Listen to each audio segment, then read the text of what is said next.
Hi, it's me, Tim Riddle from Discover Blind Spots, where we believe what you don't see can actually hurt you.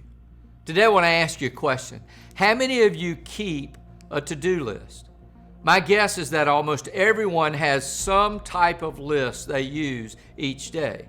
Now here's the next question. How many of you struggle with that list from time to time? Personally, I've used all kinds of to-do lists in my day. Some are the old-fashioned ones of writing things down, and I've also tried most of the electronic ones as well. I personally don't think there's one type that fits all, and I believe at times we go through seasons where we need to mix it up a little. But here's the blind spot I want to talk to you about. What actually goes on your list? My guess is that it's the 10-foot level stuff you have to get done. And at the end of the week, you may find that you've checked off a lot of things on your list, but you didn't actually move the ball forward in your leadership at work or at home. Most of the time, we check off a lot of items, but they don't seem to make a significant difference in the big picture. Let me try to explain. Most of our to-do lists are filled with small stuff that simply needs to get done. And that's okay because we all have things we have to get done each day.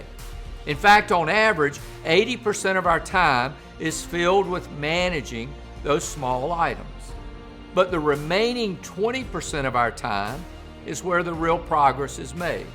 See, this remaining 20% is where you attack your big goals that really make a difference. But unfortunately, a lot of times we never get to our big goals because we allow the 80% of the small stuff grow to 100% and monopolize our day.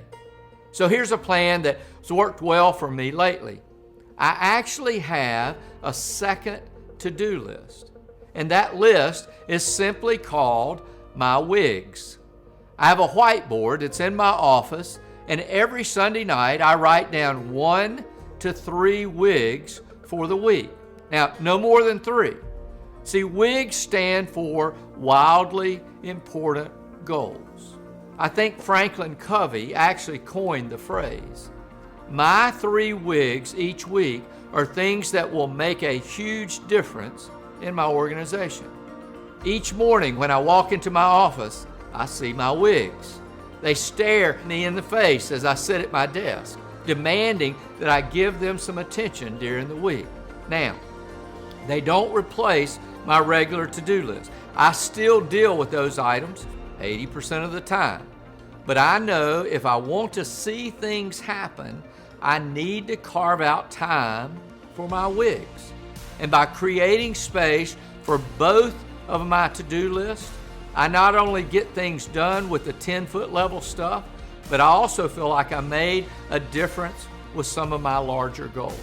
So maybe add a second to-do list and just write down 1 to 3 wildly important goals for the week. It may take you a couple of weeks to adjust to this new system, but soon you'll learn how valuable it is to protect that 20% of your week to focus on your wildly important goals. In fact, you may find that some of your to-do list items are really not that urgent, and you can spend even more time on your Wigs each week.